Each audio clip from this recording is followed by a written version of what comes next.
শত শত ছাত্র ছাত্রী জনতা যে হুন করেছে তার একমাত্র হুকুমদাতা দূষর ছিল না আনিসুল হক।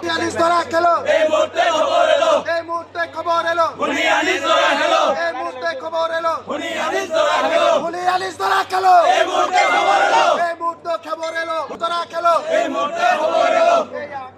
ফাঁসি চাই, ফাঁসি চাই, ফাঁসি চাই, ফাঁসি চাই। আমি করি আপনি জান না।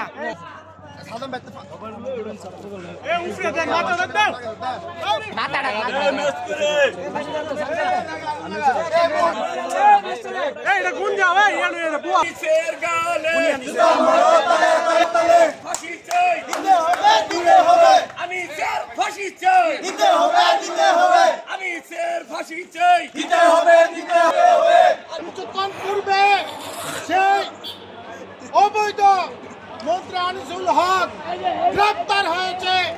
আমরা যত হুন গুম হত্যা করেছে, বিশেষ করে গত 5ই আগস্ট থেকে এই দেশে শত শত ছাত্র ছাত্রী জনতা যে হুন করেছে তার একমাত্র হুকুমদাতা দূষর ছিল না আনিসুল হক। আমরা তার ফাঁসি দাবি করছি।